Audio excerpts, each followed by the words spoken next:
Okay. Hvornår startede du på Lakurvejskolen? Jeg begyndte i skolen i 1943. Det var under 2. verdenskrig. Og der var forholdene på skolen selvfølgelig ikke, som de er i dag. Og vi måtte gå som klasse og lære i private hjem, fordi skolen var taget af tyskerne til tyske flygtninge. Så der var ikke mulighed for, at vi kunne gå på skolen. Så det foregik, og jeg gik på, som jeg husker det, var det i kælderlokale i et rækkehus på Fuglebakken. Og forholdene der var selvfølgelig meget primitive, fordi det var ikke indrettet som et klasselokale. Så læreren måtte gøre det bedst muligt. Og der gik jeg fra 1. klasse, og jeg mener, jeg har gået der krigen ud, og måske lidt efter, inden de tyske flygtninge blev flyttet fra Lakurvej skole til et andet sted. Hvordan var det så at starte på en skole, efter at have været i en kælder så længe? Altså, jeg kan jo ikke huske alle detaljer, men det er jo klart, at når man kommer på en rigtig skole, som Lakurvejen var, så var det var den store luksus nærmest, ikke? Ikke for jer i dag, men dengang, fordi vi startede der og fik vores eget klasselokale. Og vores klasselærer, Erna, frøken, var den samme, vi havde haft før. Og hun fulgte os i alle 5 år, som jeg gik på Lakurvejskolen. Også i kælderen? Ja, hun var med hele vejen igennem. Vi havde hende som klasselærer, og det var hende, der bestemte. Så havde vi andre lærere indimellem til for eksempel geografi, mens hun havde regning. Vi havde ikke det, der hed matematik, som I har. Det hed regning. Og så havde vi dansk. Sprog havde vi ikke, men geografi og historie og dansk og regning osv. havde vi. Og det var jo en anden form for indlæring, end den I har. Og i skolen, nu spurgte du om Lakurvejskole, hvordan det var, der fik vi jo klasseværelse med skolepulte. Og en pult, det var, hvor der kunne sidde 2 elever. Og det var en fast, en bænk med et sted, hvor man kunne have sine bøger, og man kunne skrive, hvis det var nødvendigt. Og man kunne klappe op, og der var et rum nedenover, hvor man kunne have ting. Og foran var der til blyanter, og midt i et blækhus. Og det var fast. Man kunne ikke, det var ikke stole. Det var en fast bænk, og det hele hang sammen, og det hed en skolepult. Og det havde vi faktisk i alle klasser dengang. Og vores klasselærer, frøken Erna, var den, der bestyrede det hele. Og når man kom ind i klassen, når hun kom ind i klassen, så skulle man rejse sig op og stå. Og hvis man ville spørge om noget, så var det med at række fingeren op, og ikke noget med bare at spørge. Så skulle hun nok spørge, hvad man ville sige til en, når man ville spørge om noget. Men der var ikke nogen, der bare sagde noget. Ja. Hvad skete der, hvis man bare sagde noget uden at række hånden op? Det kom lidt an på, men dengang kunne man jo godt få en lussing. Og det betød, at hun jo, altså klasselæreren, kunne gå ned og så bang, stikke en på siden af hovedet. Og hvis man var rigtig fræk, så kunne man sendes ned på skoleinspektørens kontor. Og hvis det var rigtig alvorligt, så kunne man få med spansrøret. Det fandtes nemlig dengang. Det har I jo slet ikke i dag. Jeg mener, hvis der er en lærer, der overhovedet rører en elev, så kommer alle forældrene løbende, ikke? Ja, og så hvad fik at spise dengang, og drikke og sådan noget? Vi havde madpakke med i skolen, og så havde man en mælkeordning, således at som regel var der 2 fra en klasse, der skulle hente mælken, og det fandtes altid i flasker. med kapsel på, og øverst i en flaske var der smør, fløde, og det synes alle var rigtig godt. Men alle fik flaskemælk dengang, og madpakker med hjemmefra. Så havde man et spisefrikvarter, og der måtte man spise ved sin pult, og når man havde spist, frikvarteret var næsten gået, så blev man sluppet ud, og så havde man et frikvarter udendørs. Hvor mange frikvarterer havde man i løbet af en dag? Jeg mener, vi havde frikvarter efter hver time. Vi havde jo også gymnastiktimer. Der var det selvfølgelig ikke vores klasselærer, men der var det delt op drenge og piger, som havde hver sin lærer til gymnastik. Og det var som regel indendørs. Udendørs fodbold, det fandtes ikke rigtigt dengang. Det fandtes selvfølgelig, men det krævede, at der var en fodboldbane, og det mener jeg ikke, La Courvej skole havde, da jeg gik der. Havde man specielt idrætstøj? Ja, men det måtte man have med hjemmefra. Altså man skulle have let tøj, en trøje og så et par korte bukser, ikke? Altså, som I også har i dag sikkert, ikke? Det man spillede af boldspil, det var mest håndbold og rundbold. Rundbold kunne du spille ude i gården. Der var asfalteret, men der kunne du godt spille rundbold. Håndbold kunne du sådan set også spille derude, men det foregik også indendørs i gymnastiksalen.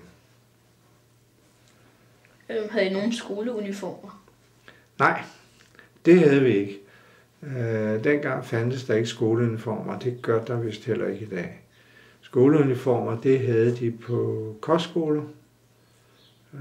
Herlufsholm og Sorø, det var 2 kendte kostskoler, ikke? Og de brugte skoleuniformer. Og det var noget, de havde fra England, fordi alle kostskoler derovre og almindelige skoler, der havde de skoleuniform. Så hvis La Courvej havde ligget derovre, så havde alle gået i skoleuniform. Var der baderum der bag ved gymnastiksalen? Ja, det var der. Man skulle altid ind og have styrtebad bagefter. Sådan var det. Var der nogen, der prøvede at stikke af for bad? Ja, det var der selvfølgelig. Det må man slå med. Der var også nogen, der... Nej, det tror jeg nu ikke. Det var ikke så groft, vel? Men alle skulle i styrtebad efter gymnastiktimen. Der var selvfølgelig også nogen, der heller ikke ville gå til gymnastik. Men det gik heller ikke. Der var meget mere disciplin dengang. Og altså, hvis man startede skolen, for eksempel, og alle stod ude i skolegården, så skulle de stille sig op på række efter klasser. Og så kom ind i skolen efterhånden, ikke? Ja, der var ikke så meget... Sådan var det. Gik de mindste så forrest, eller gik de ældste forrest? Det kan jeg ikke huske. Gud ved, om ikke de mindste gik forrest. Jeg ved det ikke. Okay. Hvor længe var jeres frikvarter? Jeg mener, det var 15 minutter. Og vi gik i skole fra 8 til 2 hver dag. Og nu var der en af jer, der spurgte om under og lige efter krigen, ikke? Og La Courvej skole havde jo mange klasser, så de var jo fordelt rundt omkring på de private hjem. Men jeg mener, at efter krigen, og måske også under, det tør jeg ikke sige, at nogle klasser, de blev sendt over på andre skoler, hvor man så havde det, at nogle klasser gik om formiddagen, og dem fra La Courvejen, som så skulle gå der, de gik om eftermiddagen. Hvornår gik man ud af skolen? Det var lidt forskelligt, fordi dengang havde vi havde det, der hed en underskole på 5 klasser, og så en mellemskole med 4 klasser, og så kunne du enten gå i det, der hedder real, det var 1 år, eller i gymnasiet, som var 3 år. Og efter underskolen på 5 år, der kunne nogen blive flyttet over på en gymnasieskole, hvor de så gik både i mellemskole og i gymnasiet. Mens andre, de gik 5 år plus 4 på La Courvej, og så efter 9 år, så kom de i gymnasiet. Det var lidt med forskel. Var der nogensinde soldater, der blandede sig i timerne? Tyske soldater? Nej, jeg kan ikke huske, at der var tyske soldater, som blandede sig i timerne. Det tror jeg ikke. Men La Courvejen ligger jo her, som I ved, tæt på Frederiksberg Hospital. Og Frederiksberg Hospital var tysk lazaret, altså militærhospital, under krigen. Og der var der tyske vagter. Og jeg ved, at der også blev indlagt danske modstandsfolk, som var blevet fanget og måske såret der. Og der skete jo af til, at der var nogle skyderier derovre, fordi der var andre modstandsfolk, som gerne ville have dem ud. Og det lykkedes som også en gang imellem. Så ja, der var tyske soldater tæt på La Courvej, men de blandede sig ikke i timerne, ikke så vidt jeg ved i hvert fald.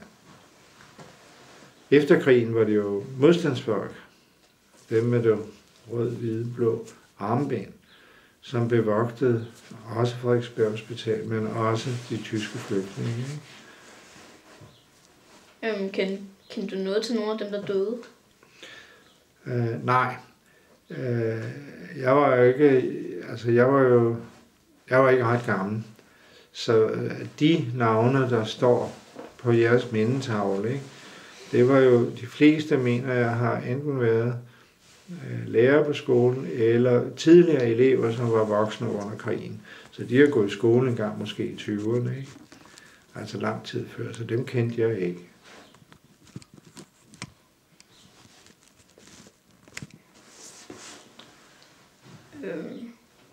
Har vi flere spørgsmål egentlig?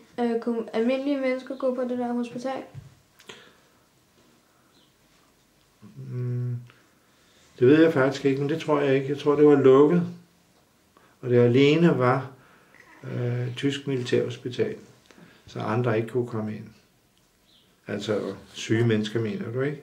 Ja. Ja, nej, det tror jeg ikke. Okay. Dengang. Men nu kan man godt. Men hvad lavede I sådan, når jeg var efterskolen? Hvad legede I så? Altså efterskole. For det første havde vi jo ikke fjernsyn. Vi havde heller ikke computer. Vi havde heller ikke mobiltelefoner. De fleste hjem, de havde måske en telefon og en radio. Så når man legede, så var det ofte udendørs, hvor man legede med alle de kammerater, som nu boede i nærheden. Og der kunne man lege skjul i kældre for eksempel. Det var meget almindeligt. Og man klatrede selvfølgelig i træer, hvis der var nogen. Og ellers legede man tage fat og så videre. I skolen, nu nævnte I gymnastiktimerne, ikke? Der kunne man jo også spille rundbold. Det hed det. Dengang i skolegården. Og man kunne også spille håndbold. Har jeg nævnt det måske? Nej, men det gjorde man. Håndbold, det var meget, meget almindeligt. Fodbold var mindre almindeligt, for det krævede en fodboldbane. Og det mener jeg ikke, man havde på La Courvej skole dengang. Men det har I i dag, ikke? Jo. Ja, ja. Vi har flere faktisk. Det er flere. Nå, for søren.